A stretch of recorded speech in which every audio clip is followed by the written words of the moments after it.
Yeah, we are streaming, guys. We are streaming on both. So, guys, today we're going to be doing something a little bit different. First of all, we've had an absolute nightmare this, since Sunday. So Sunday, the internet went off. Sunday night, I can't remember what time. It was, it just went. Phoned up. Anyway, what had happened is a car down the road had come off. It had gone like somersaulting down the road or something. It had hit the box. 5 people have been sent to hospital. But anyway, it's all done now and we're streaming. So what we did is we took that time to get our studio built, make our studio, fit together and as best we can. Obviously, it's not finished now, but guys, we have had such a wild time. Literally, from the internet going off, we have had like wildness. And guys, if you've been following my channel for a while, please, can you see this divergence now between America going for Iran and, the United Kingdom in Eastern Europe fighting the Russians? Now, before we get into this video, guys, obviously, please like, share, subscribe. You guys tap the screen. You guys, I don't know, do whatever. But what we're going to do, we're going to do the first part of this with you guys. And then we're going to go from you guys and we're going to do you guys for the last bit. That's because certain platforms, they're a little bit more strict when we say things and you can say other things on other platforms. So that's the way we're going to do it, guys. All right. So that's just how we've agreed to do it. I don't know how it's going to go, guys. Let me know what you think in the comments below. So, guys, just to begin, I think the first thing we need to talk about is this threat from Vladimir Putin that he's going to start using nuclear weapons. Now, we've got to wind it back a little bit and understand why this threat's come about. Now, I spoke to some of my friends in Ukraine. Everybody thinks he's bluffing, but still, do we really want to push that, poke that bear? So what's happened is, obviously, there's a lot of talk about letting Ukraine use long-range weapons, to strike targets into Russia. What we think's going to happen is, once this starts to happen, it's going to be likely that Putin's going to have more and more pressure on him from inland, from his domestic audience to then use those weapon systems, nuclear weapon systems. Now, let's talk about the Storm Shadow system itself. Now, a lot of people are umming and ahhing and saying it's it's going to be political, and if they do this, it's that. Guys, it's kind of a non-question anyway, because this is already happening. A couple of, it seems like a month ago, but I think last week there was 3 Russian arms depots hit by drones. Well, it came out on the news that they were drones. I was, on you guys, I said, I don't understand how a drone can do this, because if you understand how drones work, there's a lot of trade-offs, especially when you're going long distance, because the longer the drone can go, then, the more fuel it needs, which means less payload, which means, it's not as potent when it gets to the other end. So straight away, I thought there was something suspicious. So it turns out that apparently, allegedly, this was Ukraine have developed their own long-range missile. So this was what the Ukrainians were using. Now, well, everybody's talking about whether it's going to be a political decision, and it's going to be it's going to be, oh, David Lammy says this and Joe Biden says this, but Donald Trump says this. Guys, none of that matters. None of that matters at all. It's a financial decision. I've always said, guys, this conflict that's brewing, that's coming, that we're seeing now unfold in front of us, this is going to be a conflict, of on an industrial scale. So what you're going to have is, what you have now is a situation in Ukraine where the Ukrainians have got their own long range, their own long range missiles. So look at this financially now, guys. Ukraine can either get Western weapons and Western support, whereby Western companies profit, Western companies get sales, and governments pay for those sales. That's one option, by letting the Ukrainians use a Storm Shadow. If the West don't let the Ukrainians use the Storm Shadow, Guess what's going to happen? Option 2. Ukraine start to use their own long-range missiles, develop their own capacity, their own capability. And what's going to happen then? That is going to be a competitor in this market in the long-range weapon systems. So if you're, I don't know if any of my viewers are in the market for some long-range missiles, but if you get a choice between a Storm Shadow missile, which I think is like over £1 million, or a Ukrainian missile that's already been tested against Russian defense systems, that's already got operational experience, operational records, and it's like probably a tenth of the price, what are you going to choose? Of course you're going to choose to buy the Ukrainian system. Of course you're going to choose to save money. So this is why I think letting the Ukrainians use the Storm Shadow missile, it's kind of a non-question, and it doesn't really matter now because the Ukrainians have that capability anyway. What I think it's just going to be, a financial decision whereby the West don't want to lose money and they don't want another competitor on the market for long-range missiles, so they're going to let the Ukrainians use those. Now, let me just quickly get this up, guys. I can't share the screen for you guys, but if I'll not share the screen for anyone, guys, I'll just read the headlines here. Thank you. So Putin tells the West he will consider using nuclear weapons as he plans to change weapons use rule. So what they're talking about there, and this is from Sky News, and for you guys, all these links will be in the description. Once I upload this video, it'll take me about like maybe an hour after we stop streaming. The video will upload, and then I'll put the links in. So what this means is basically the Russian nuclear doctrine has kind of been in place since 2010, and that sets out the guidelines for when Russia can use these nuclear weapons. And like I said, these have not been changed since 2010. What they're doing now, the Russians, they're changing these guidelines to when they can use them. Now, there's a lot of people on the. What's that? Thank you. What's that? What was that? You've hit your live goal. I've hit my live goal. What does that mean? What does that mean? Nothing? Okay. I don't know. Guys, thank you for letting me hit my Sarah. live goal. We really appreciate it. And it's, and another, guys, there's so much wild stuff happening here. What's that? I have no idea. Thank you, King of Vampires. Yeah, King of Vampires, thank you so much. So, what this means, like I said, the Russians are now changing the goalposts of when they can use their nuclear weapons. And what they're saying now, well, let me read it, guys, because I don't want to get done for misinformation or anything. Because, guys, like I said, please go and like all our platforms. Now we've got 3 platforms. The links are all in the bio. We are getting so many videos taken down. We get videos taken down for misinformation. And then later on that day, it comes out in the mainstream. We appeal it. The appeal's accepted, then the video gets put back on like a day or 2 days later. And by the time that's happened, it just doesn't matter because it's that news is gone.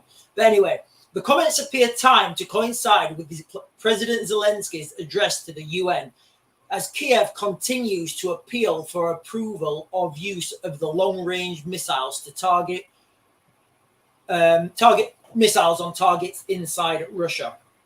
So you can see all this, all this movement now about these long-range missiles. But guys, it's a non-question.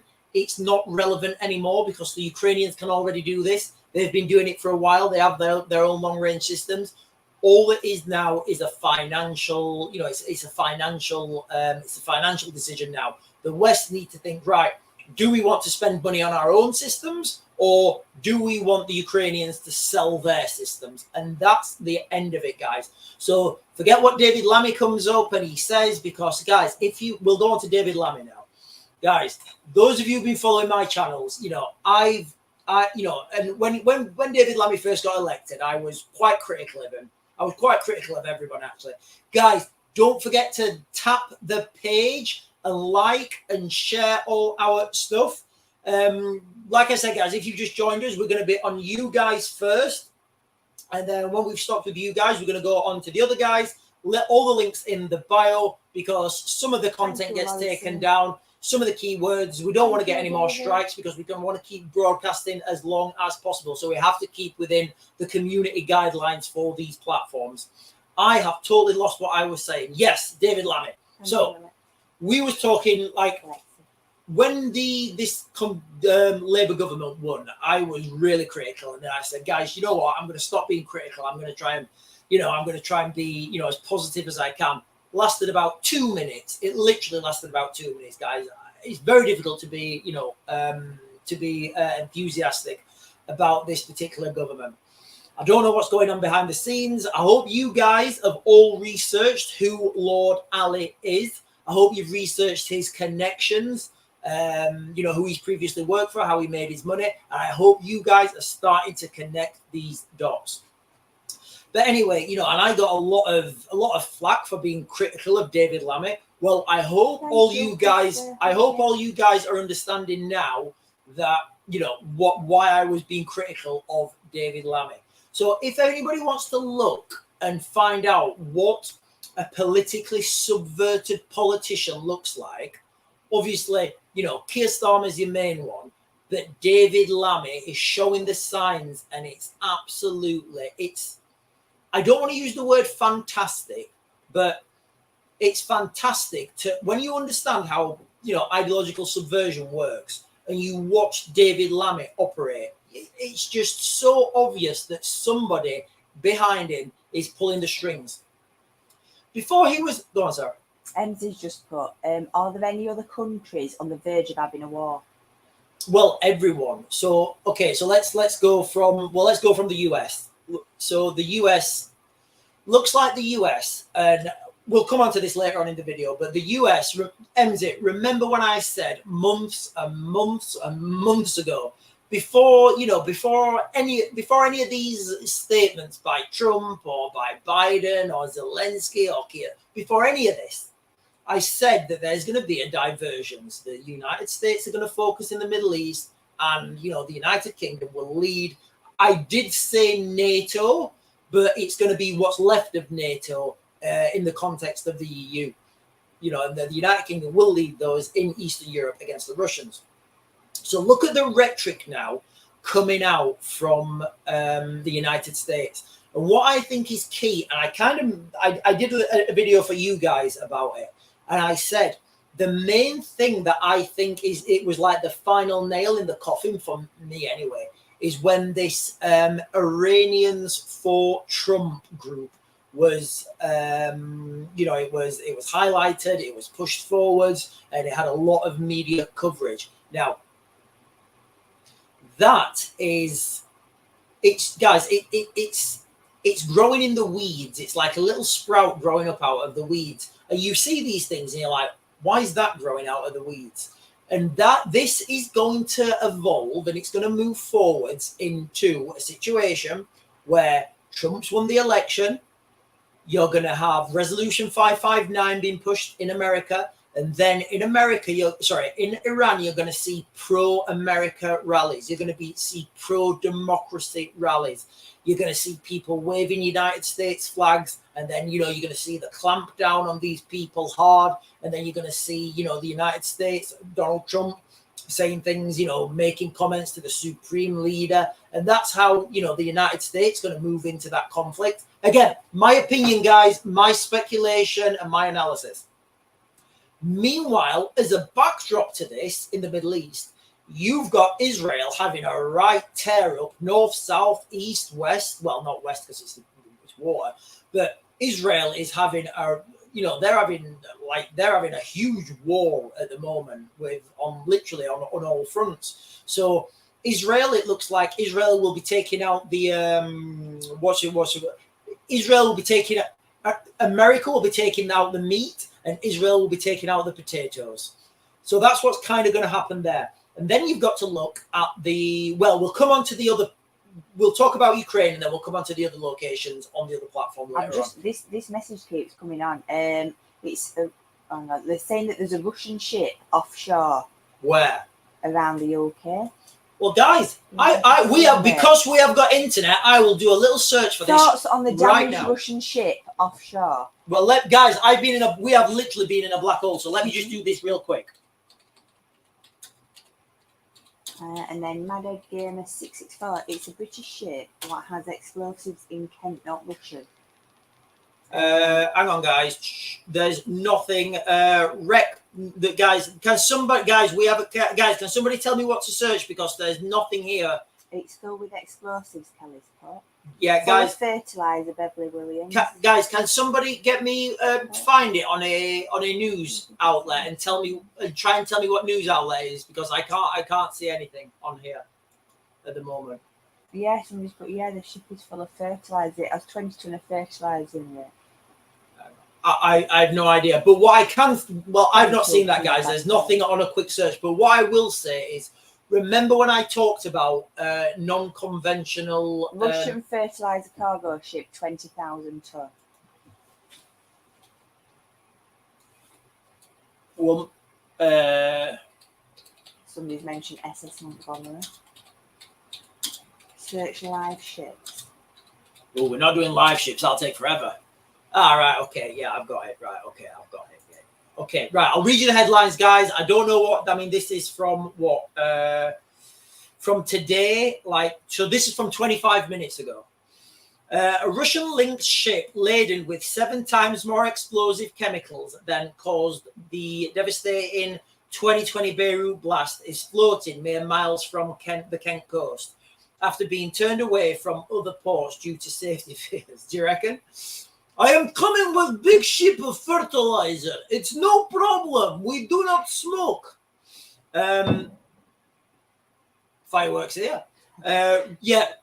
Ruby, a Maltese flagged cargo ship, is currently holding some 20,000 tons of ammonium nitrate from a port in Western Russia with the deadly 2020 explosion in mind. Harbours in both Norway and Denmark have turned it away. So, guys, that's what we know at the moment. This was from 20 minutes ago. Thanks, Debbie. Debbie just kind of put that up as well. Yeah, guys, what I will comment on this is can you remember NATO colonels coming on the mainstream media and laughing at the Russian Navy? You know, how their fleet is obsolete and, their aircraft carriers, they need a tug. And any US Army, stop laughing. And they keep breaking down and they run on diesel and there's always black smoke coming out of them and yada, yada, yada. Guys, the Russians have no intention of fighting the US Navy or a NATO Navy in a conventional naval battle. What they're going to do is they're going to fight a non-conventional naval battle, and that the attacks will come from civilian cargo ships. Guys, mark my words, you will see the first NATO aircraft carrier will be taken down by the first NATO aircraft carrier that will be taken down in anger, in a conflict, will come from a civilian fishing vessel, guys, a civilian cargo ship, guys. I can guarantee it. There's lots of companies around the world who put missile systems in the back of these shipping containers. You can't tell the difference. So tell me, how close to your docks, how close to your ports do you think you could get with, a cargo ship? And then think, okay, right, do the Russians know this or not? Of course they do. And then think, how close to your docks could the Russians get? Can you hear that? There's fireworks. I think they've got fireworks. I think they must be watching the live and they've got fire. And they're like, yeah, he's got fireworks. That's close, isn't it? Yeah. So, how close? Scott P's put, how close could it get to Portsmouth? Well, this is exactly it, guys. So a civilian fishing vessel with all the right paperwork, Ealing Hams 936 has put US port workers are going on strike October 1st. Yeah, so there's going to be a lot of the civilian people don't understand how the civilian infrastructure is military targets. Lots of civilian infrastructure targets, your energy grid, your water supply. Guys, we're going to come onto the water supply and I'm going to give you some inside information on Ukraine. I've still not had it confirmed by the doctor I've been asking. But what I will do, I'll give you what I've been told and I'll read it, the message I got. Guys, just don't forget, keep tapping the screen. and liking and sharing and subscribing, because we really appreciate it when you guys do that. And also, we've got 3 platforms now. The link for you guys is in the bio. I think maybe the links for you guys as well in the bio. So please cross-like and cross-share, because, guys, we are getting so many videos taken down. It's really difficult. And what we found is when we talk about certain subjects, they're just gone. Absolutely gone. Nobody wants to talk about them. Gone. Videos vanish. We can't even appeal them. And what we have just noticed, what I've just noticed right now with the last few seconds, while being in this studio, I've noticed how absolutely freezing it is by this window. And you guys can't see, but Sarah is couched up next to the heater. And now she's laughing with a cup of tea and a dressing gown on. But I'm here in a t-shirt next to that fridge freezer of a window. We'll deal with it for next time, guys. I'm a professional and I will fight through. I'll do that for you guys. Tap the screen. Come on. You guys need to tap the screen because I'm going through this. This window, guys, is an absolute fridge. I mean, we could put meat there or something and it'd keep it cold.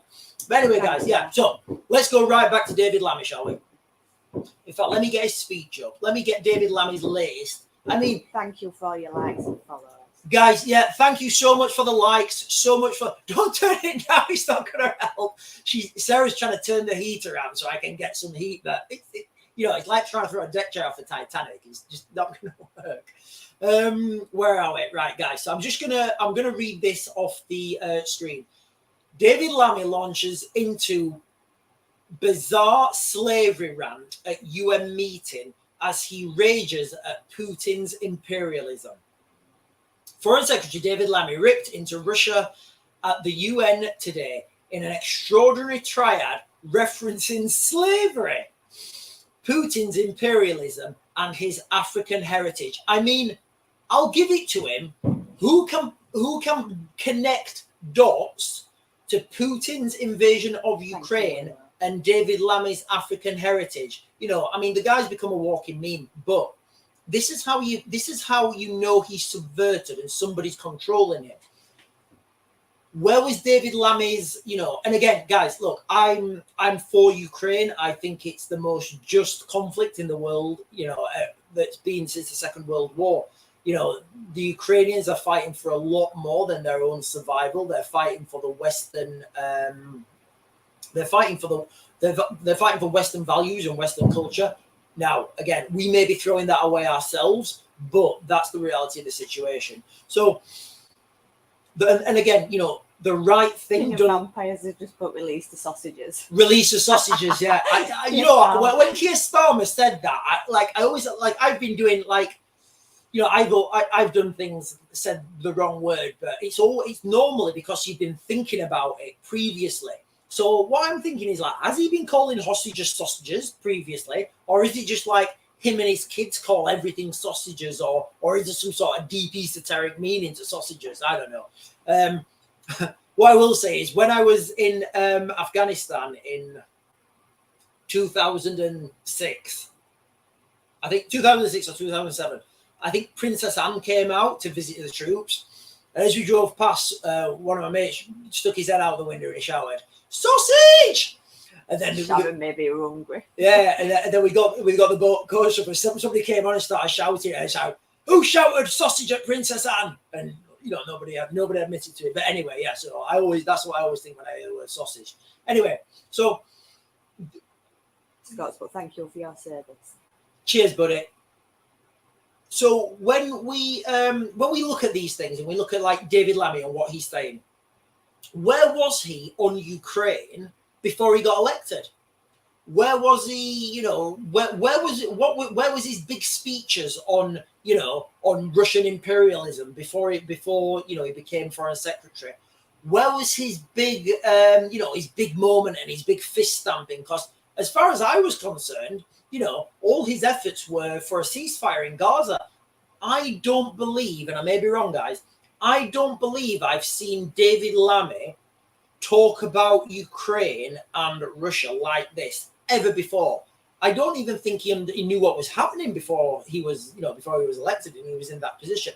So you've got to ask yourself, why is this happening? Why is he talking about that? Why is he in that frame of mind now? Well, guys, if you've been watching this channel, you'll understand that this divergence is happening, and you'll understand that whoever's behind the scenes, potentially, in my opinion, my speculation, are telling them what to say. That it just you can just see the path laid out in front of you now. You can see these, you can see these paths and the way they're going, because this is happening now, guys, and it's happening a lot faster than I even thought. So David Lammy, that's what's happened with him. The guy's literally a walking gift. He is a gift for the Conservative Party.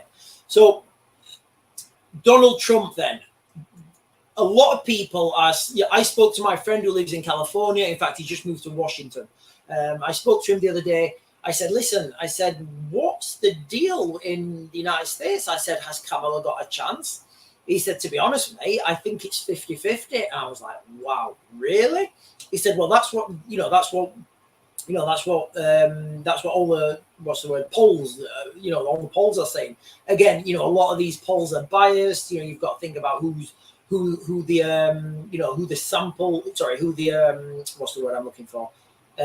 people who have done the polls are, because like most places, it's the silent majority that count. A lot of these people who do the polls, they're not the people. Well, they do go out and vote, but the people who go out and vote in huge numbers and Trump supporters, predominantly, they'll not be the ones. They'll be the ones at work while these people are out in the streets asking for people's names. I don't know how it's done in America. That's how it's done in the United Kingdom. Anyway, so Trump's given a very strong signal now. Like, guys, and again, I don't want to keep rehashing things, but all Donald Trump can do with the war in Ukraine is stop funding it. That's all he can do. He can't make any peace deal or any ceasefire deal, and from my experience, if the conflict if Zelensky came up there and he said, okay, guys, we have come to peace deal. We must stop fighting right now. And Vladimir Putin got up and he said, okay, we have peace deal. It must be ceasefire now for 3 months. Guys, there will be continued fighting out there for the next 10 years. The amount of ammunition that's out there, the amount of ordnance, the amount of hostilities that are out there, they'd still be fighting for another 10 years. If you go back to 2014, when the when they were fighting out in the Donbass region in 2014, there was an international monitoring group going around called the OSCE. Both sides, so the Ukrainian side and the Russian side, both sides had, like, I don't know how you do it, social media, like private chat groups or private pages or something. And the private page would be like Facebook, I don't know, Donbass region, whatever, Pisky region. And then if you was in that region, you would be on it. And, they used to tell each other, they just used to say, hey, guys, the international monitors are in this area. Let's stop firing. Again, guys, this is from my own experience, all right? And then, they would, like, lunchtime, they would say, hey, guys, we're going to have lunch. Should we stop firing? And then they'd stop firing at lunchtime. And, it was just absolutely insane. So, but at nighttime, when everything got dark, people on both sides were drinking vodka, it just got wild, guys. People were firing, munitions left, right, and center. And that's when the bad things were happening. Anyway, guys, so don't forget to like, share, subscribe. You guys tap the screen because it really helps in the algorithm. You guys just chill out, or if you're watching on double platforms, tap your screen. In fact, you guys, if you want to tap your screen as well, feel free, but don't pause it. So Trump's come out now and he's given a really strong signal saying that he's not going to back Ukraine. And like I keep saying, the only thing that America can do is stop funding it. Well, what recently came out from the European Union, it came out that the European Union have managed to source. Thank you, Lois. I think it's like 50. You got the cowboy hat, yeah. Have I got the cowboy hat on? Guys, I do the Raven dance when I get the cowboy hat. Do the Raven dance when I get the cowboy hat. So, yeah, they've got. So, like I said, the only thing that Donald Trump can do if he's elected is stop funding the Ukraine war. Well, guys, what's happened the last couple of days? The EU have come out and they've started to say, right, we've actually got billions we can give you guys. So Zelensky's got, guys, don't forget to keep tapping the screen. And share the live. Yeah. And share the live wherever you can, guys, because we really appreciate it when you do that. And it really helps us out on both algorithms when you're doing it. So the European Union now remember how it's changed, how the rhetoric's changed from NATO to EU, because that's how it's gone now, guys. NATO seems to be something different. NATO seems to be like dealing with Middle East and stuff now, and the United States, whereas EU we're going to have to deal with this, with this Russian threat. So the European Union have found a way to take money from frozen Russian assets and give it to the Ukrainians. Guys, can you imagine how furious the Russians are right now? Can you imagine how few guys? And I said like months ago, I said this was going to be the final straw. I said all this politics, it doesn't matter. Oh, we're going to give them this missile. We're going to give them this missile. Do we really think that, Vladimir Putin cares about some soldiers getting destroyed by a missile? No, of course not. Do you think his oligarch mates, do you think they care about missiles? No, of course not. They're in the bunkers. What do they care about? They care about the Benjamins. So they care about money. And now what you've seen is the European Union are taking Russian money, giving it to the Ukrainians to fight the Russians. So this, it's the final straw. So that's where, that's how that money is gonna work. So it kind of doesn't matter that Trump's going to come out and say, we're stopping funding the war in Ukraine. It's still going to go on. And remember, there was been lots of US diplomats, lots of American commentators come out. And one of the things that they said was really poignant to me. They said, we can't break our spear in Ukraine.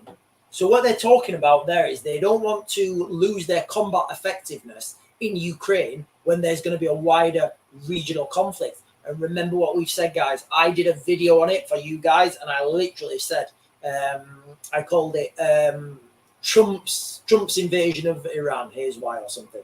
Guys, we can see the path laid out in front of us. And for those of you who are old enough to understand, those of you guys who are old enough, to remember the build up to the invasion of Iraq, it just sounds like this, guys. It really does. It sounds like it. You're having these weeds at the moment. You're looking at the weeds at the moment, and you're seeing these little things sprout out. And then as soon as Donald Trump's elected, they're going to shoot up, and you're going to see all this wild stuff happening, guys. Okay, so that's the way we're going to go in that, I guess, context. So Keir Starmer now, he's been shouting. So look at the two contexts here, guys. You've got David Lammy, who's all of a sudden he's forgot about Lebanon, he's forgot about the Middle East, he's forgot about those people. He's just I'm not going to say he's abandoned them, but he's certainly not talking about them as much as you would think he would. I forgot how to talk. And then Keir Starmer's, he's been coming out and he's saying now, he's been really pushing this rhetoric for a ceasefire in Lebanon. Why has he not been pushing for a ceasefire everywhere? Why is Keir Starmer not saying, well, let me just read you this article actually I'll give you the headlines. Starmer steps up call for ceasefire in Lebanon.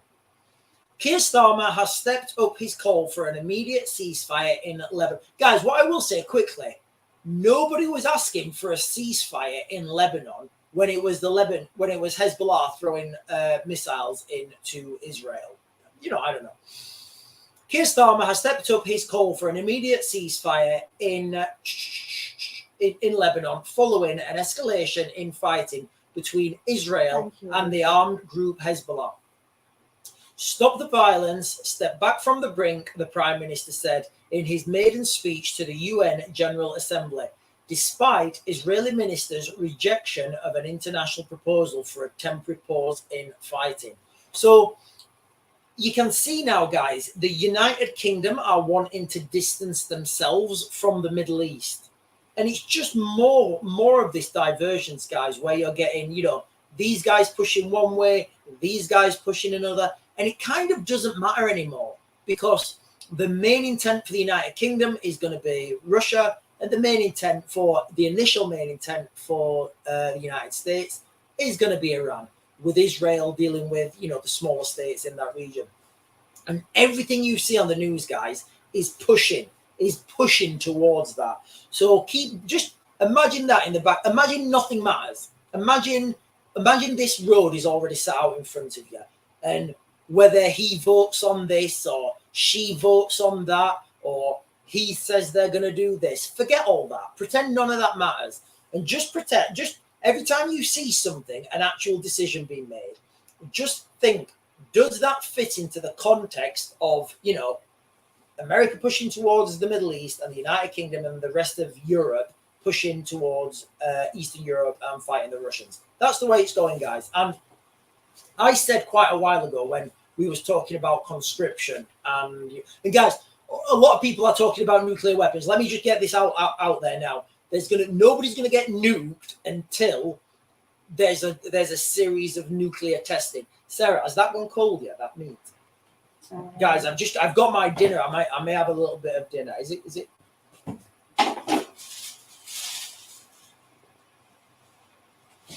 Oh. So sorry, guys. I'm just gonna have a little bit of. Right, let me tear a bit off. Right, this might go. This could be catastrophic. No, I don't know.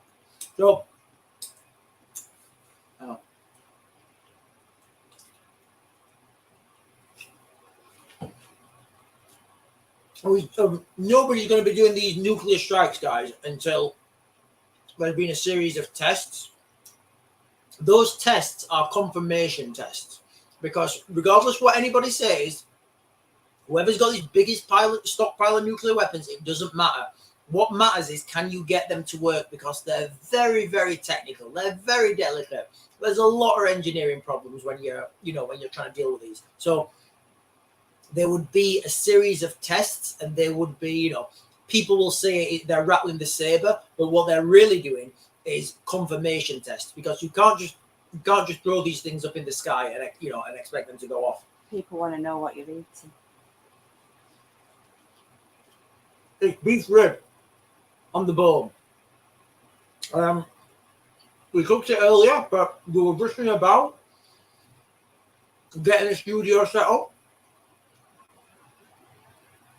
and we just didn't get a chance to eat it. But yeah, Sarah's been munching on it in the background, and I've not had any because she's sat in front of the fire, and I'm here in front of this. Guys, if you've ever sat next to a big glass window when it's relatively cold outside, they just turn into fridges. Oh, Juma Sepo 35. Sean, have you had biltong? What do you think of it? I'm making some right now. We love biltong. We love beef jerky. For those who don't know, biltong is like a South African dried meat. Yeah, it's South African. Yeah,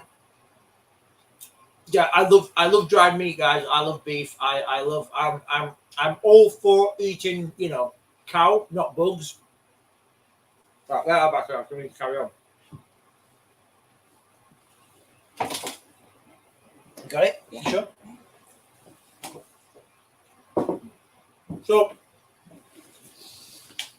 that's what's happening there, guys. You know, nobody's gonna, you know, it doesn't matter what anyone says. It doesn't matter about any mainstream media saying Vladimir Putin says he's gonna nuke this. The United States says he'll do this. It doesn't matter.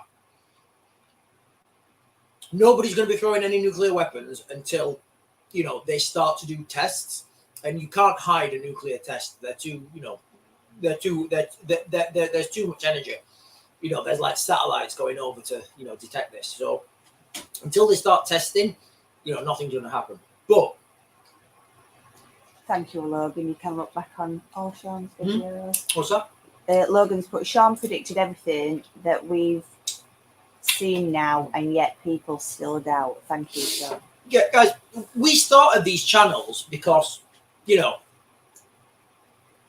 when you can see I've been in this industry now for like 24 years, really. If you class 99, when I started my first job in the parachute regiment, and I've just been in this industry ever since. And you know, once you understand how these things work, and you understand like how the corridors of power work, you understand where we're going. You can see the writings on the wall, and you have to spot things in the weeds.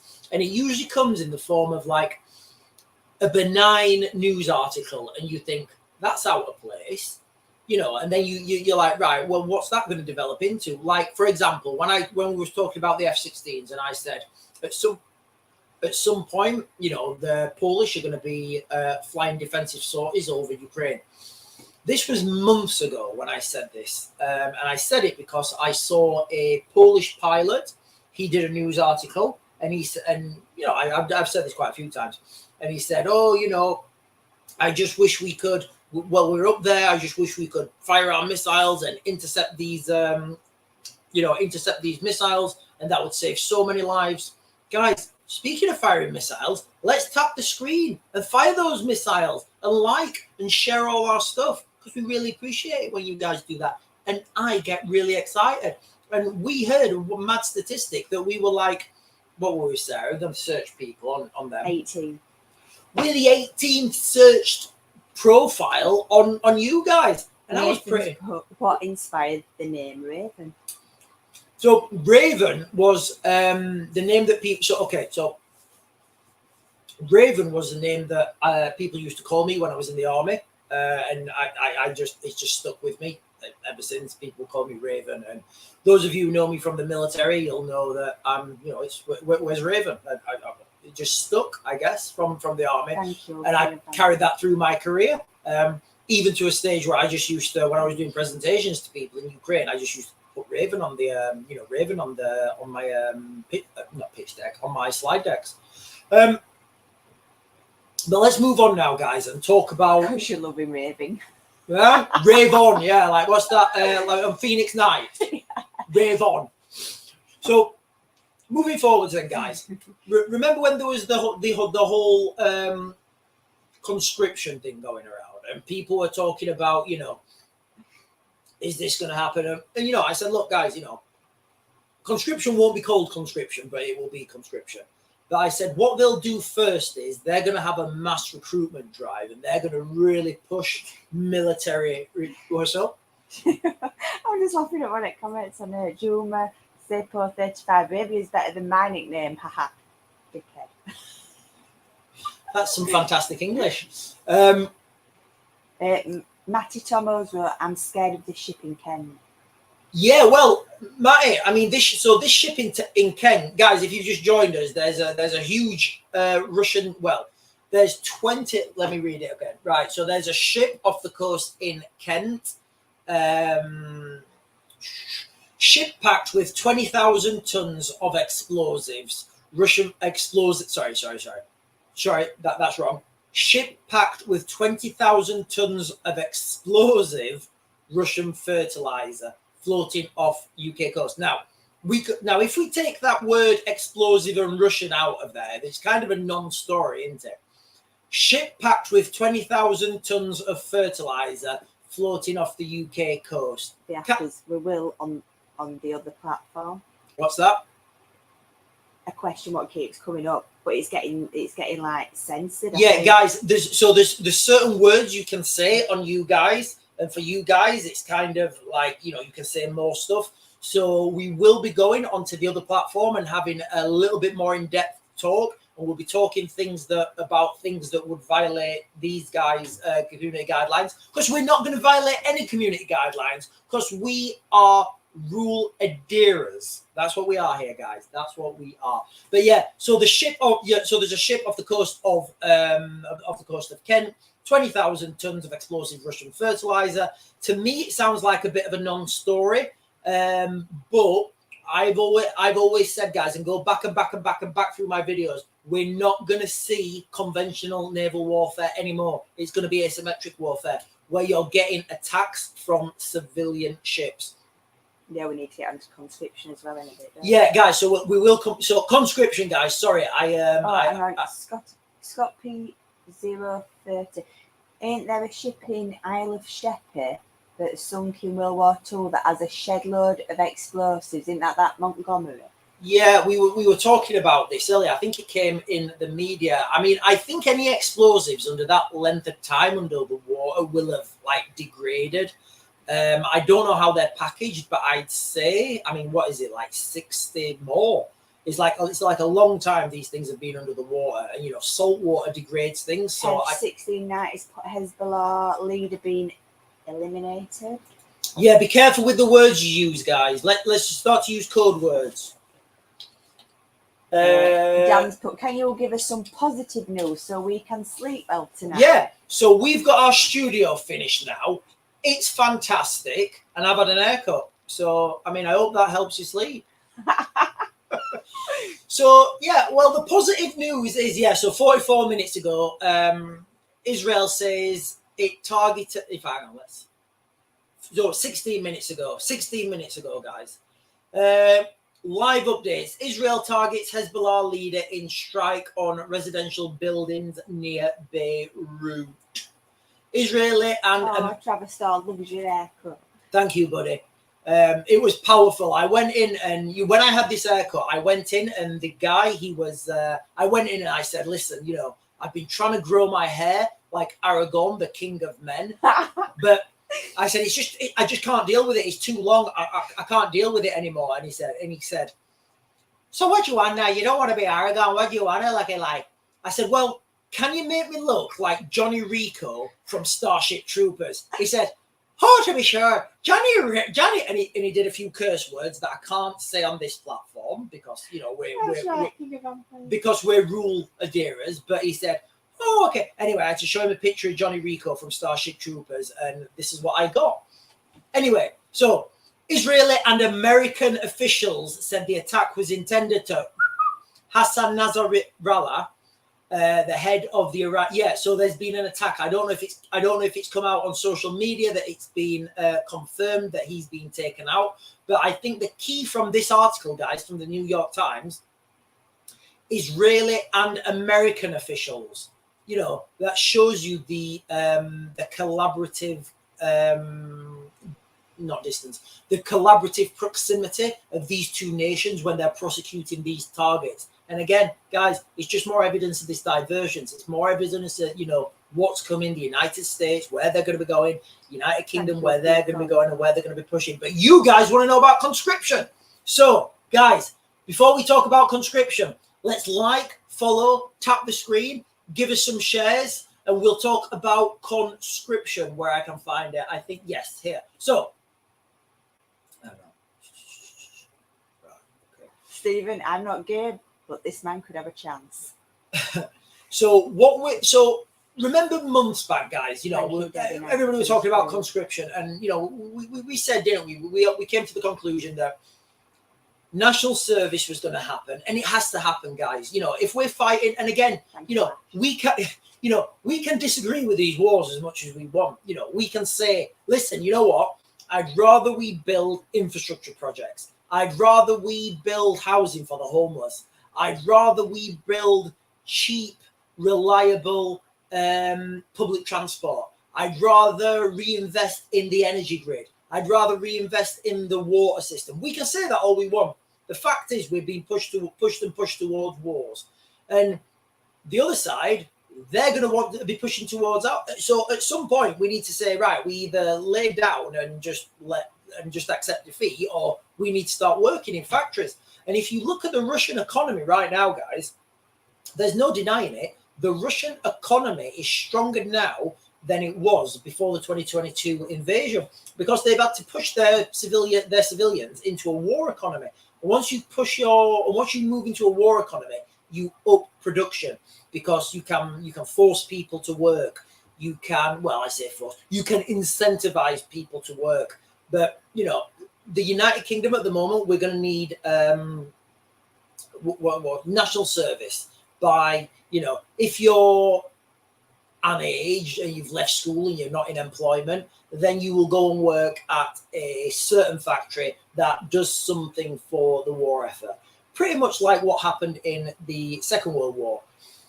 But then obviously with that, there's going to be an amount of manpower that's going to be needed to go overseas and to go and fight. Because, guys, you know, I've been saying this for such a long time. We just don't have enough people in our military, you know, to fight a war of any of any size. The Russians just increased their military by, I think it was like 180,000. I think that's right. So the Russians just increased their military by 180,000. Guys, our standing army is like 140 something thousand, and then there's reserves on top of that. So when you think about this, the sheer size of the Russian military, you know, they've increased their military by more than our military is at the moment. So, you know, if we're gonna have to fight this war, you know, we're gonna need more people. So, this is an article from the Telegraph. Civilians must be ready to fight because Britain's military is so small, warned peers. Damning report says evidence suggests, you think, the size of the army is inadequate and urges the country to think of itself as a nation under genuine threat. Now, you could say that the hollowing out of the military has been leading us to the point where we need to have conscription, because if the military was strong anyway, we wouldn't need conscription. But because the military is being hollowed out for years and years and years to an absolute shell, then it could be the case now that we need to force conscription because it's being hollowed out. Guys, keep liking and sharing our stuff. And for you guys who tap the screen, in fact, guys, everybody should tap the screen. Everybody can tap the screen. So let's tap the screen. Cowboy hats. I don't know, guys. Whatever we do on these platforms, because it's fantastic. I love it. I'm still cold, really cold. Sarah's by the heater. She's all cozy. She's got a cup of tea, and I am absolutely freezing. But guys, I've been in worse situations. You know, I was once so cold, I tried to put my head in a rabbit hole just to keep the wind off me. Guys, I really did. But yeah, so we're going to need more people. And now what you're looking... somebody's just got, let me show you that, Marley, if they increase the pay for military to a decent wage, more would join. Yeah, I think, yeah. I mean, yeah. So why... Okay, so my next question is... Okay. So let's say... Okay, so I always follow the why. I used to follow the money, but now I follow the why because it's more terrifying. But why haven't they done that already? I mean, they're giving train drivers like... an extra £10,000. Is it 10,000? I think it's 10,000. Somebody correct me, guys, if I'm wrong. But they're giving train drivers an extra £10,000 a year. I mean, how hard can it be? Like, how hard can it be to drive a train? Or, I mean, you don't even drive it. What do you do? Forwards, backwards, fast, slow. I mean, how difficult is it? You know, and then when you think of the context then of, you know, a sergeant in the military. You know, they've probably done 12, 13 years. They've joined as a private, lance corporal, corporal. You know, they've done career courses that are horrific. You know, they've done fitness assessments every year. They're at the top of their game. Where's their pay rise? Where's their extra 10 grand a year? You know, these are the people who we're expecting to go away and give the ultimate sacrifice. Now, I know for some train drivers, the ultimate sacrifice is working every other weekend, but you know, and they're financially rewarded for that. Where's the pay rise for our soldiers? Guys, I did a petition. It's mad, actually. I did a petition like before the election to increase soldiers' pay. And I said I wanted a 30% increase in soldiers' pay. And I wanted £1,000 bonus for every full year served. You know, that's what I wanted. We hardly got. I gave this to a lot of soldiers I know. I said, guys, look, there's a petition here for you guys to get a pay rise, and none of the people who I know who are still serving signed the petition. So I don't know where we go with that, guys. I really don't. James Jones is only horrific if in the infantry. Sharon Owen, keeping the train drivers sweet, ready for the 15-minute cities. Yeah, there's a lot about these 15-minute cities, and you know. Like the war at the moment on, like, my friend was telling me that, did you know that, Sarah, about the extra tax on a car if it costs, like, if it's a zero emissions car, you pay like a tax on the cost of the car. No, I didn't. Yeah, so I don't know. I mean, my friend explained it to me, but I was like, what? He said, yeah, you don't get away with paying road tax. Well, you do. You just pay a different tax. You pay like a value tax or something for the car. I think it runs for the first 4 years of you having the car.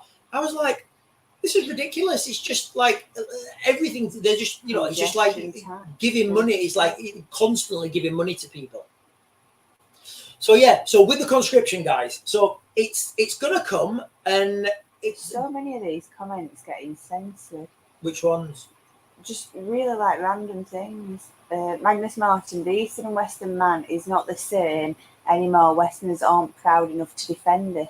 Yeah, you know, and it seems like we're just a civilization in. But then, you know, you could have that argument about the East as well, not the Far East, but certainly Russia. You know, a lot of these Russian conscripts that are in these conflicts.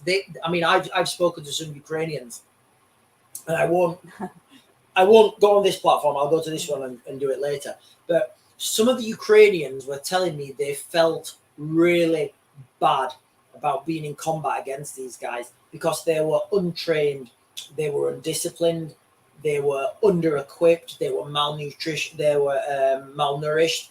And, you know, these Russian conscripts, they're not trained well. You know, they're really like they just push forward, and they are literally, like cannon fodder. Yeah, James Jennings put, we need conscription, but we need to make sure it doesn't water down the regular blokes. But I mean, so, and again, how does that work? Because the two ways you can do that, you can make your own, you can make like full battalions of conscripts, like conscript battalions. Or you can mix the regulars with the conscripts. Now, obviously, if you mix them, you will have the guys who are motivated, willing, and able. They have to then take the others under their wing. They have to then motivate those guys. So, how do you do that when you're looking at combat effectiveness? How do you do that on the front line, and where are those lines drawn? You know, do you do some units that are full conscripts? Do you do half conscripts, or do the conscripts just walk around with like a white helmet and you're like, right, you're a conscript, you're cannon fodder?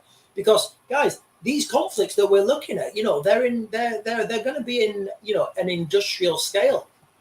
And I'll give you the analogy I get. You know, I've given it quite a few times.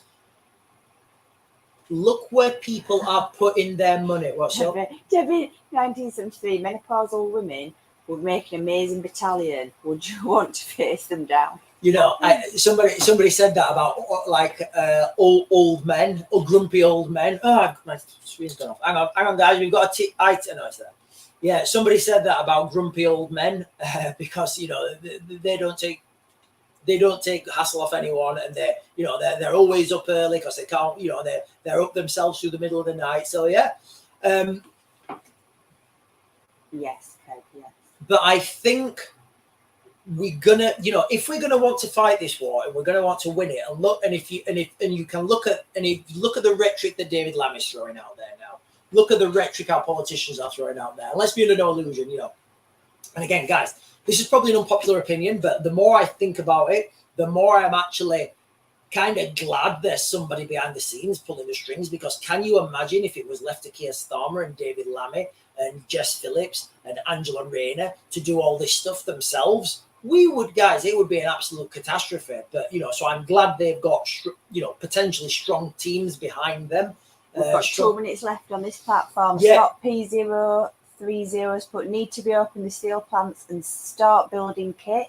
Yeah, so guys, I mean, with the steel plants, we in the United Kingdom, we don't have anymore the capability. So can you remember British steel, how it was like the envy of the world? All the ships were made out of British steel. All the cutlery were made in Sheffield steel. You know, can you remember that?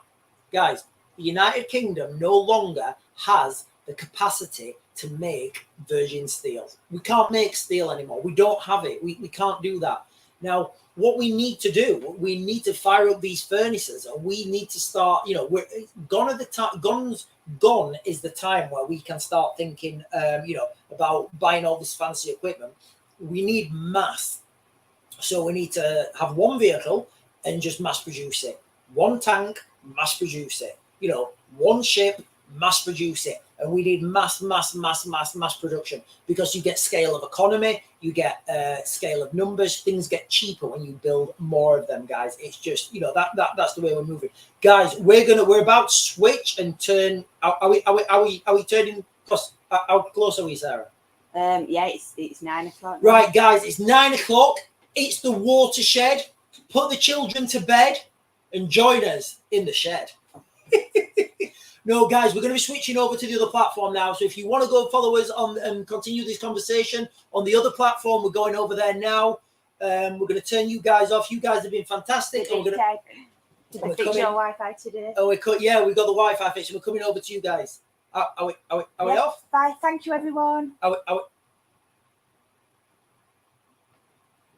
we off? Yeah. Right, guys, I do not know how this has gone. I don't know what's been happening. I'm just gonna come straight onto the screen now and the comments. Right, guys, we're on. We're just with you guys. But guys, because it's 9 o'clock, I'm turning this glass. Oh, I'm getting this out. Because we're past the watershed. And Sean's gonna have a glass of port.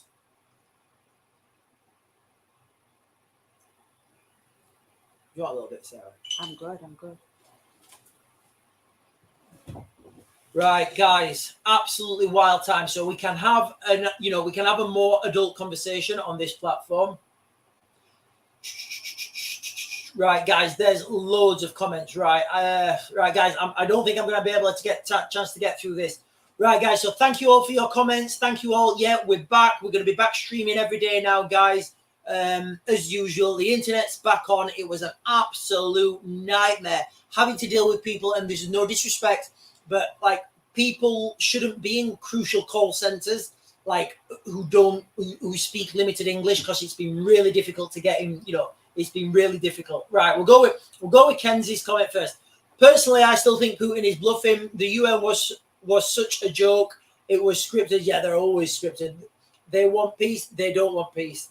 But behind closed doors, yeah, they're discussing something completely different. Yeah, the UN always say they want peace, guys. You know, if we just look at what's happening, look at the steps that are being taken right now. And I was going to come onto it on the other platform, but guys, I love port. I really do. I mean, I could literally drink. I mean, you may see me get very inebriated tonight, guys. It may get wild. It's a Friday. I'm a little bit chilly. Sarah's got the heater, and I may get a little bit wild. So anyway. Shemishnahu.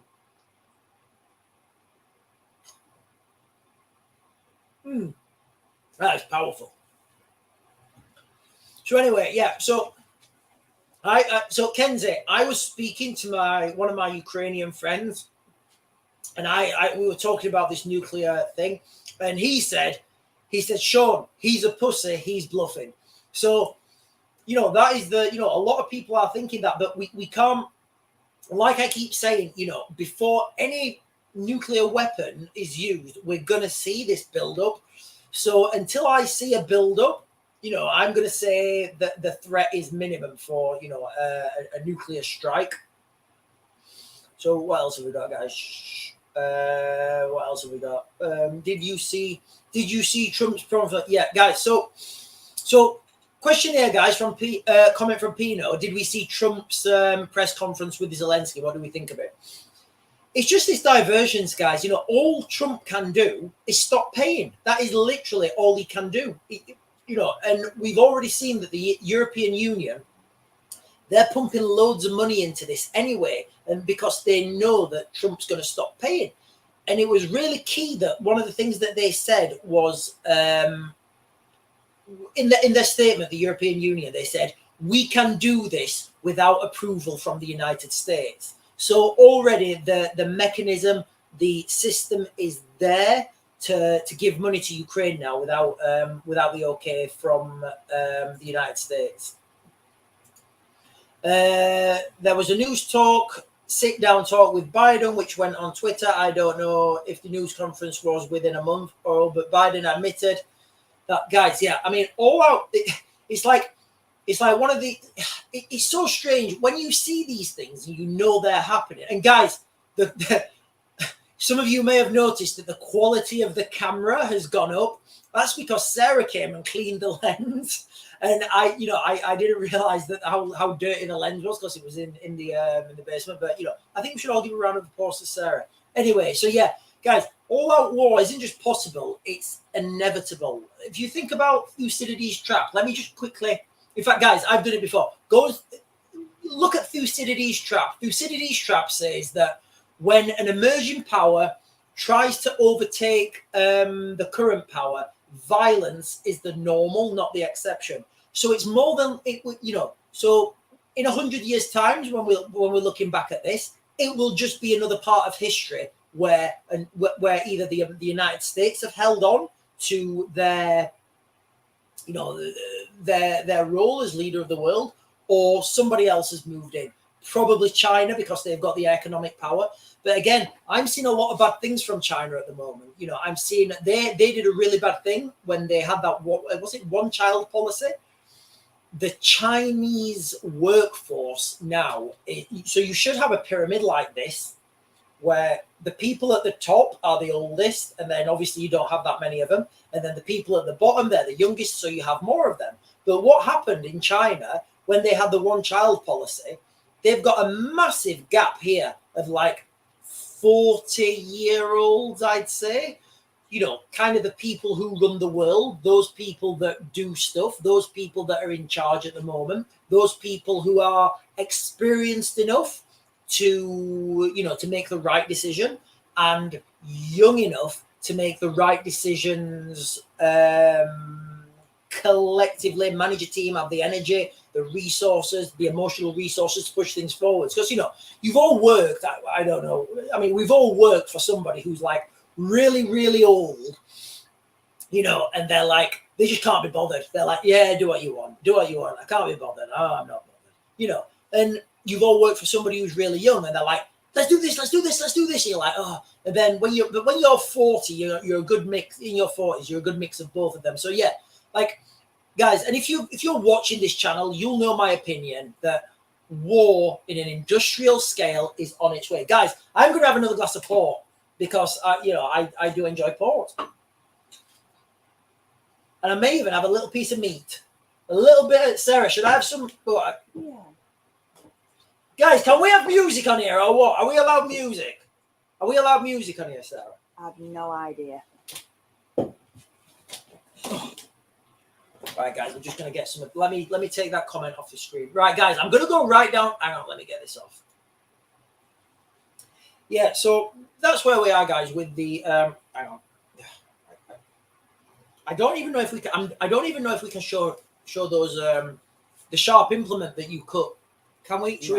No. We guys, we're new to this social media stuff, and we don't want to keep getting videos banned. So we have to be really, really. I'm just gonna put my teeth into this. This is gonna be wild. Take it. Right, get out, right. No, get some. What?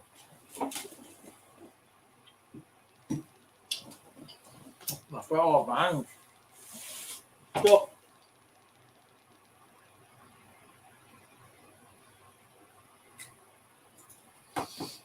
shockwave could do some damage areas around the coast. What? No, yeah, right. So we're talking about the arm.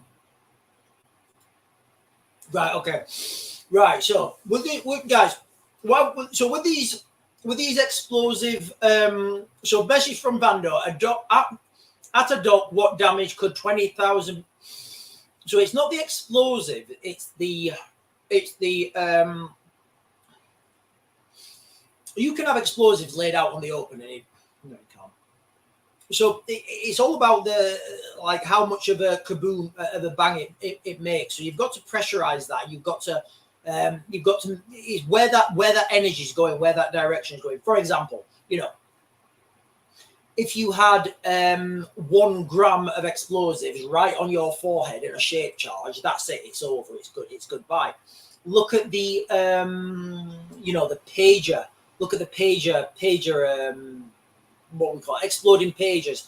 As I understand it, that was 2 to 3 grams of explosives. So it's all about how you're using it and where it's going. What I will say, when we're talking about these ships in the dock, in docks, look how close you can get a civilian cargo ship to your shores.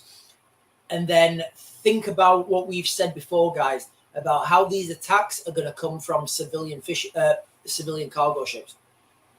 Guys, you know, I said it on the other one, but honestly, we're going to see the first aircraft carrier will be sunk by a cargo ship. And that's the reality. There's no defense for it. What's the aircraft carrier going to do then? Start sinking cargo ships? So when you come into Istanbul and you fly over the, what is that? I can't remember which side it is. But when you fly into Istanbul, you can see all the cargo ships lined up. And there's loads of these cargo ships, all in close proximity. Can you imagine if one of those cargo ships fired on a US or a British, you know, aircraft carrier? First of all, the aircraft carrier would be it'd be caught off guard. Yes, it would have active measures to defend itself, but what we've seen, you never get one attack; you get swarms of attacks. So imagine, you know, the I don't know. I'm just making this up, guys, for non-conventional naval warfare. Imagine you've got your aircraft carrier and it's moving from point A to point B. It then comes under drone attack. You know, there's a constant bombardment of drones, and all the ship's defenses are taking out the drones. And you've got the captain, the admiral, or whatever on the aircraft carrier going, "Is this all you have, Vladimir Putin?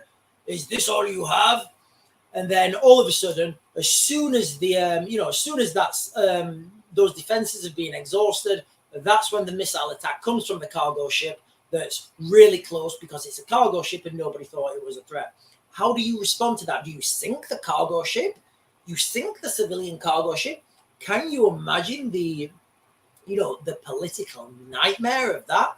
And of course, you know, this cargo ship will when it's sunk, it'll have had humanitarian aid on it and, like, you know, a choir and nuns and all sort of mad stuff. But that's what we're going to see, guys. We're going to see non-conventional naval warfare. And nobody's talking about it at the moment. I've been talking about it for months. What else have we got?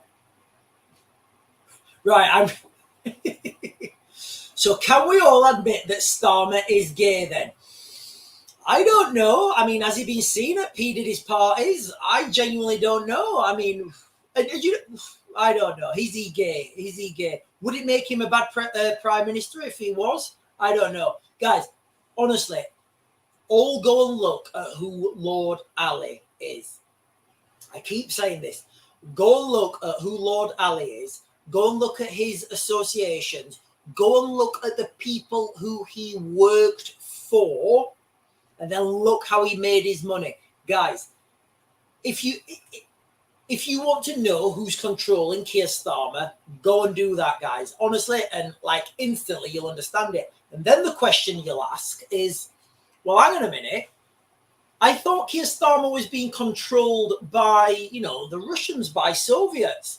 And then you'll think about that question for a little bit. And then you'll go, oh my God.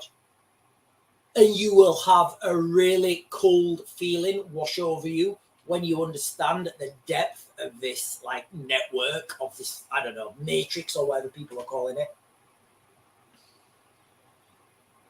I don't know if guys, honestly, there's lots of people asking if Keir Starmer's gay. I genuinely don't know. I mean, I don't know. I mean, is anyone gay watching this and thinks he like got their gaydar on? Has anyone found him on Grindr? I don't know, guys. Honestly, I don't know if he's I genuinely don't know if he's gay. Oh, Sharon Owens, Sky News is live in America, breaking news for something. Right, guys, there's some breaking news in America. I'm going to try and go with this now, and we'll share. I'll do the share stream with you, and we'll watch it together, guys. We will watch this together because we are a team. And I've had 2 glasses of port. What do I need to do? Sky News is live in America, breaking news for something. Just above that, Kenzie McKellen had put Lebanon's Prime Minister has just rushed out of the UN due to a Lebanon emergency security situation. So I wonder, guys, what do we say? Bad things always happen on a Friday. We always say that, guys. My spelling's gone. Hang on. Guys, the share screen is coming. The share screen is coming as soon as I've got this. Right, I can't find it. Right, let me look. Oh, hang on. Oh, is it the hurricane? Is it the hurricane? Is it a hurricane? I don't know. I mean, hurricane. Is it Hurricane Helen? Helena? Is it Hurricane Helena? Ask Sharon. Guys, what is the breaking news coming? Well, Kenzie McKellen's put Lebanon's Prime Minister has just rushed out of the UN due to a Lebanon emergency security situation. So I wonder what is currently happening for him to rush out. Oh, Sir, can you try and... if World War III starts? Guys, whatever we think, World War III will start on a Friday. You always say Friday, don't you? Guys, it will start on a Friday. And people don't understand the practicalities of starting things on a Friday. It's something to do with Israel, Sharon Owens. Right. Ask her. Can she send a link? Is she watching us on the other stream? No, this is just on your YouTube now. Right. So no. I mean, is she watching the YouTube stream? Yes, Sharon, she is. Sharon, can you get a link for it and send us, and we'll put it on the share screen? Because all I'm getting at the moment is. Is it the Hezbollah leader? That's what Kenzie's. I don't. Right, guys. Sharon's watching on TV. Right. I can't find it. If you can find a link, guys, to this thing that's happening, the breaking news that's happening in the United States, try and share it with us. Sky News. Yeah, I've just been on Sky News. There's nothing. So when things are breaking on Sky News, it will literally be breaking on Sky News, and they don't always update the website. Kenzie's looking now. He's going to try and find it. Interesting question. With the UK dealing with illegal immigration in Northern Ireland, if they get into Northern Ireland, they end up crossing the border into the UK. Then no, yeah, guys, like it would be really easy to stop illegal migration. Straight, guys. For those of you guys, if you've watched my TikTok profile, we've got a video pinned to the top, and that's how I would stop illegal migration. It's so easy, guys. You literally put the Navy on the border between on the international border between Britain and France. And when a ship's coming towards you, you say, right, okay, that is a vessel in distress. We're going to tow it back to the nearest shore, which is France. You literally have to have one ship there, and you tow all the vessels back. It's a deterrent. It gets done, and it stops it overnight. So the deeper, dark question is, why hasn't this been done already? Guys, it's absolutely wild. And, especially when you go down these rabbit holes. I'm working on like some like YouTuber people on YouTube and that they say that they're going to do, they say they've been working on a video. I'm actually working on a video, and I know what they mean. Normally, when we started these channels, we just said we're going to do what's happening now, because I know what's happening now. I can talk about these wars. I've got experience in the military industrial complex. I know what's happening. I know how these things work. I know about the money. I know where money goes. I know where ammunition goes. And, I know that these things are financial. These are financial things rather than political things. But I went down a very dark. Is that it? I'm not sure that's. Yeah, we did that one. So what I went down, guys, remember when Donald Trump came out, guys, and he said, they're eating the cats. That sent me down a rabbit hole, guys.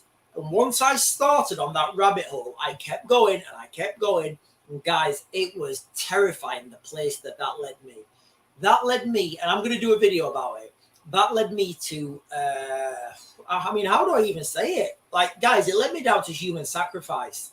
And these things that are still happening, and all these things, it's wild, guys, and I will, but part of me, when I first started watching this, I didn't believe it. I'm like, nah, that's not true. That's impossible. But then in my head, I'm remembering my military training about cognitive dissonance, because it's one of those things you get, especially if you're like on a counter-terrorism team and you go into a room, you've got to react within seconds. And you've got to deal with what the threat that's in that room, and a lot of the things that will be going through your head, you'll be understanding it, but your brain won't be processing it right, which is cognitive dissonance.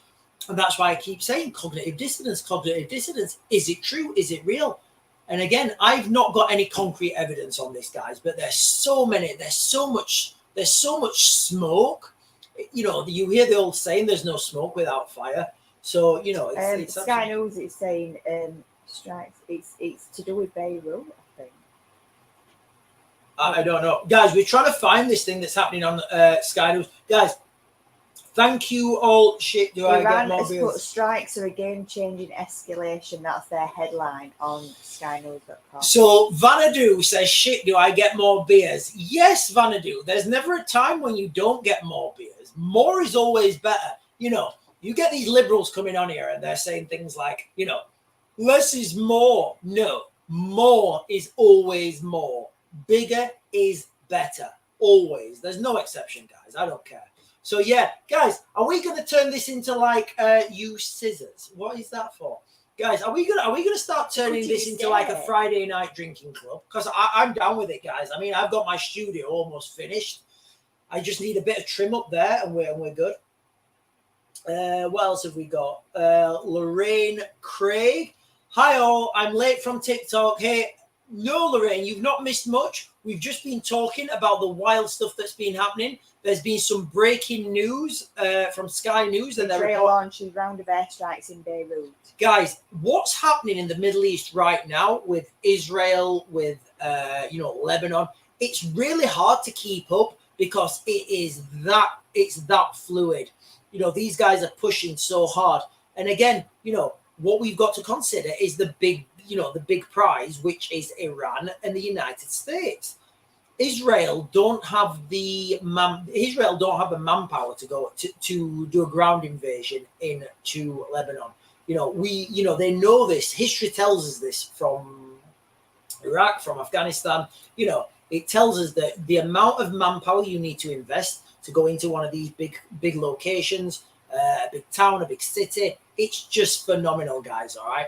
So a lot of the times when we're talking about a ground invasion, the only people that can really do a ground invasion is, you know, the United States unilaterally, NATO. When we're talking about a country as small as Israel, guys, you know, for all the technology and for all the skill that the Israelis have, they just don't have the manpower.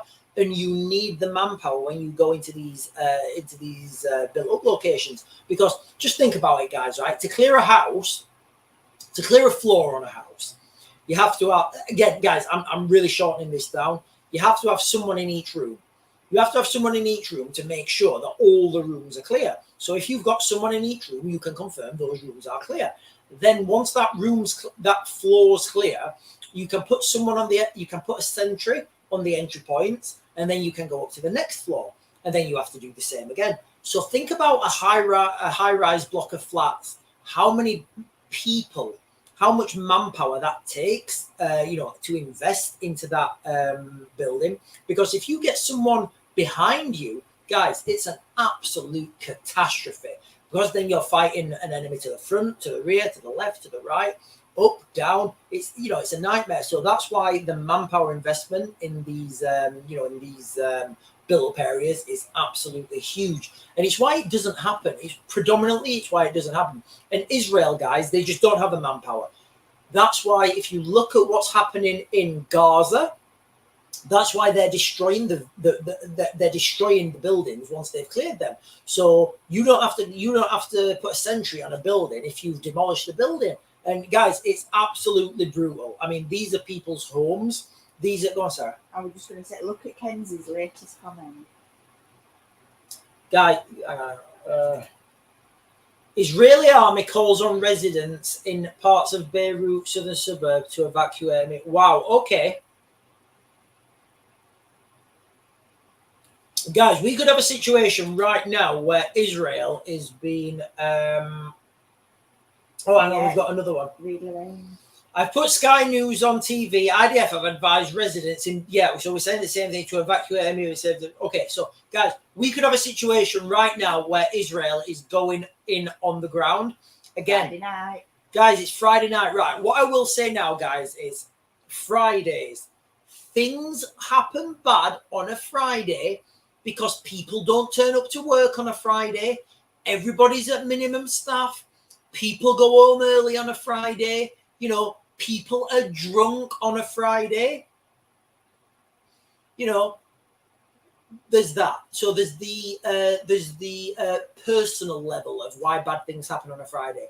There's also the financial reason. And again, if you know something's going to happen, if you know there's going to be a huge invasion, if you know, I don't know, whatever, an aircraft carrier is going to be sunk, if you know a country's going to be attacked by missiles, if you know some of this information, then you can bet on the stock market and make a ton of money. You know, you can make a ton of money on it, guys, and everything's about money. So think about this, guys, when you're sat there, right? Imagine you're a politician now, right? You're a politician for whatever country, right? You're planning this invasion, okay?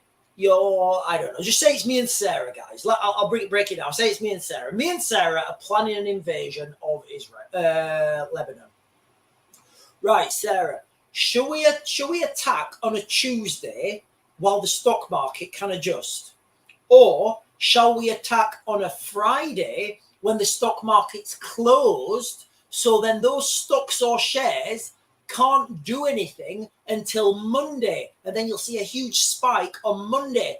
By that time, the financial, the moves I made, the investments I made on Friday have gone ridiculously up or ridiculously down, depending on which way on the stock market I was betting. Do you see now, guys?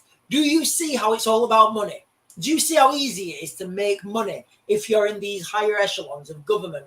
Do you see how easy these people can make money? Okay, so let me just give you an example. So me and Sarah are planning an invasion of Lebanon. We say, right, we are going to use a missile from Lockheed Martin. We're going to use this certain missile from Lockheed Martin, and Lockheed Martin are going to blast that missile, and we're going to say, yeah, and then I'm going to get on the news on Friday and say, yeah, guys, we started this attack here. We had catastrophic effects because we used this specific missile from Lockheed Martin. Lockheed Martin blasted it in. And then guess what, guys? Guess what happens to the stocks of Lockheed Martin? Boom! Because everybody sat at home thinking about investing $5, $10, $50, $1,000, $10,000, pounds. You know, they put their money in the stock market. Then guess what? Your share price goes up. You pull your money out of Lockheed Martin, and you've just made a couple of $1 million for nothing. For nothing, guys. That's why it happens on a Friday. All right, that is always why it happens on a Friday. Yes, of course, things happen on different days, and but normally things happen on a Friday. Guys, let me just quickly refresh this and see where we are. Have we got anything else on that, Sarah? No. So, guys, so this is what I'm going to go with the share screen here. We'll share this screen, guys. This is from. Who's wanting to sign it? Hang on, let me refresh this, guys, and see if I can sign it. If you put your last comment up, you've got Lorraine Craig. Right, hang on, guys. Guys, there's lots of comments here. Let me get back onto this screen because I've got so much coming up. They are just saying now, US were not aware of any strikes that were going to happen in Beirut. Hezbollah's central headquarters are embedded deep in civilian areas. Yeah. So, guys, this embedding in civilian areas, it's not always, it's not always, okay, so it's not always as ominous as it sounds like. You hear these like, oh, Hamas are hiding in a school. Hamas are using a school as a launch pad, which is true. It happens. Like it's industry standard. It's like a standard procedure of these terror groups. You can use Hamas, you can use Hezbollah, you can say the Taliban, ISIS. It's just because the school playgrounds usually have a wall around them to keep in the Middle East. They usually have a wall around them, so that wall will be security for the soldiers, so nobody can see what's happening. And also, it's a wide open space. So you can use your mortars, you can use your rockets, you can set them up because you've got the space. And that's why they use the schools, guys, So it's not always as ominous as they're hiding among school children, but they do that as well. So, guys, we are literally, hang on.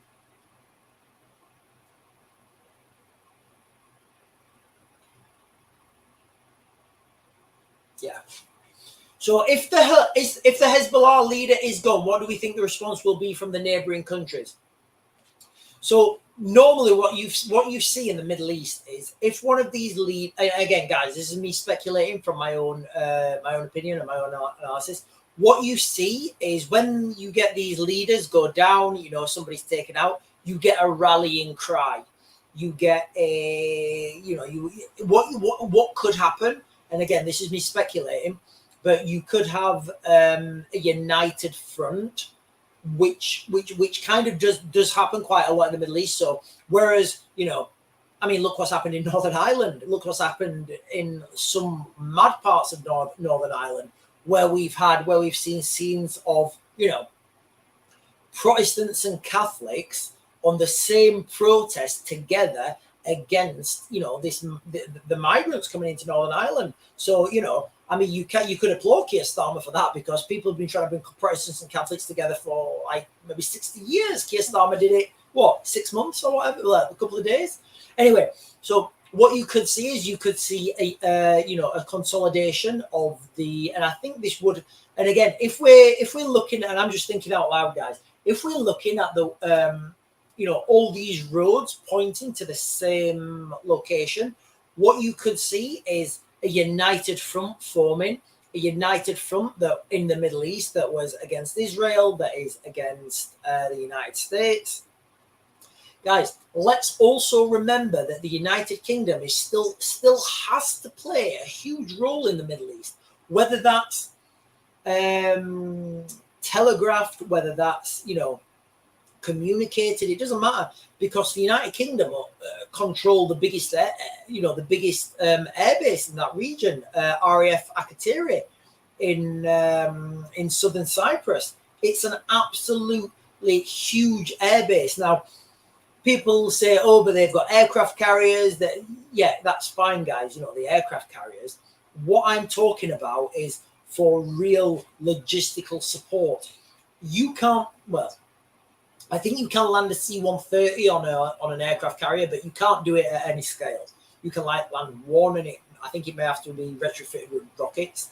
But what I'm saying is, RAF Akrotiri, it's an island. It's got capacity. It's got barracks. It's got surge accommodation, so you can have an extra 1,000 soldiers turn up. You can barrack them. You can billet them. You can feed them. You can accommodate them. You can administrate them. They can get on transport aircraft, and they can then go anywhere in that region. You know, so that's why RAF Akrotiri is such a huge asset to to whoever's in that region. Also, you've had the Israelis come out and say that they're gonna destroy that area. They're saying they're going to destroy it as well. So, you know, it's all, you're seeing these things. You're seeing. Remember what I always say, guys, nothing is hidden anymore. Everything is there out in the open. You know, you just need to understand what information to see, you know, because what happened is, and I think this happened round about 2000, and I'm going to say round about 2000, you know, the internet was in its infancy, you know, people start putting things online. What happened is people understood that they can't control the flow of information. So gone were the days where all your news was from BBC. Whatever the BBC told you, that was it. You had nowhere else to, you know, had nowhere else to look with the information. So when the BBC told you X, Y, or Z was happening, that was it, nothing else. Now with people, especially with camera phones, you know, people are going around, and so you can't control that flow of information. So what you need to do is you need to dilute that information. So you need to do fake articles, different opinions, you know, discredit those people, you know, and you know. So when people are looking online, they're like, oh, well, this guy says this guy says that guy says that. Oh, I don't know what it means. It's all, you know, and that's what people do. And you'd be surprised how many people go like that. So that's how the new era is. But still, all the information is out, and it's all out there. It's all out in the open. It's all there for everyone to see. And all you need to do is know where to look. Guys, listen, we're going to cut this now. There's some wild stuff happening. If there's anything if anything pertinent happens, I mean, I still keep, let me refresh it again, actually. because I really do think this could be like a huge thing, and it would fit into so much timings. You know, hang on, guys, I'll just do a quick search and then I'll get back to you. So it would fit into so many timing protocols. Just going to do that and see what comes up on the news. Oh, read your comments. Read Kenzie's last one. Right, so Israel strikes them in a lot. Yeah, so it's wild, guys. It is wild. It is wild. Where are we?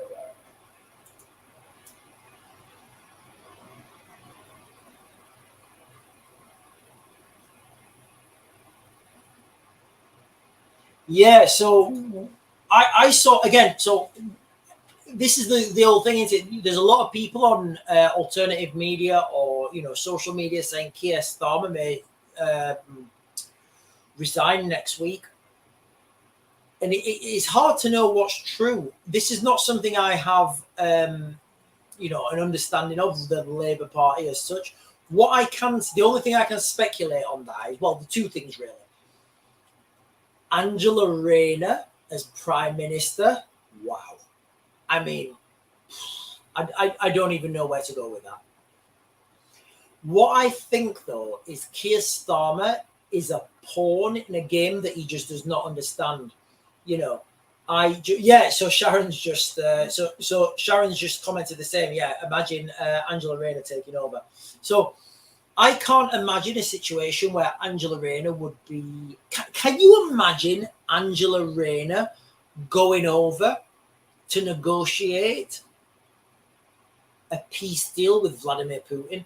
Can you imagine Angela Rayner at some sort of like pre-war summit when Vladimir Putin turns up? And I'm Angela Rayner and I'm talking to you, right, Mr. Putin. It's absurd. It's the whole Labour top team from Starmer and this guy. What's this guy's name, guys? Let me just get you this guy's name up because, again, there's something about him, and he is a what's his name, sir? Streeting. Wes Streeting, guys. If you Wes Streeting, he's not done anything that I've seen that I can point to. I can't put my finger on it, but I'm telling you guys, Wes Streeting, he is a snake. He's got some dark skeletons in his closet. My analysis, my opinion, guys, my speculation. And I said this about the Jacqueline Ardern's in New Zealand. I said, watch her because she's going to come out as, I don't trust her. What happened? And again, with this West Streeting, there's nothing apart from my spider sense that's saying it, guys. So, yeah. So, guys, all sorts of wild stuff happening at the moment. There's I'll give you the headline here, guys. Israel's airstrike on Hezbollah leader is an alarming escalation in the conflict. So what we can, and again, there's probably a media blackout at the moment. So what happens is when you so Sky News, BBC News, CNN, whoever it is, they'll all be stood on the border, with Israel and Lebanon. They'll all be reporting. In or around them, they will have an Israeli press officer with them. That's how it works, guys, all right? That Israeli press officer, if he's told or she's told, if she's told to tell the media to cut the feed, he just goes up to them and he says, cut your feed. And they all cut their feed. So, it's really controlled what we can see. So that's what I think may have happened at the moment. There may have been a feed cut because there's a lot of escalations going in.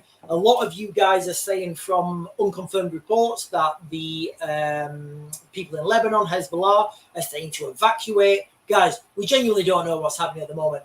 If there is a significant development, guys, we'll do another video. We'll give you guys another update. But guys, that's it. We're going to go now. I'm going to drink the rest of this bottle of port. I hope you're doing something similar. Guys, you guys have been fantastic. We will be here again tomorrow. Let me know in the comments if you like this format, if you like this more ad hoc format, if you like us being here in the studio. Again, I think we're going to have to change this around a little bit. Although, do you know what, Sarah? I'm not sure. I think this is all right. I like this chat. Yeah. But what we want to do is, guys, we want to start having guests. So, you know, people I know from the military, people I know from the military procurement, get them in and just have a talk and see what's happening. I also think it's really important to get like people, just everyday people, 9 to 5 people who are living their lives and are looking at this stuff and thinking, what's happening in the world? This is not the world I grew up in. My children are not going to get to grow up in the world I grew up in. And that's sad.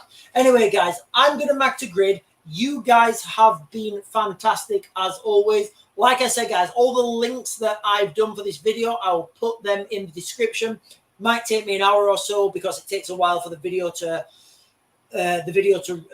re-edit, because when the video record, it doesn't matter. Anyway, it'll take me a while to put the videos on. Anyway, guys, I'm going to Max Grid. If there's anything important, I'll get back to you, but I'm going to Max Grid.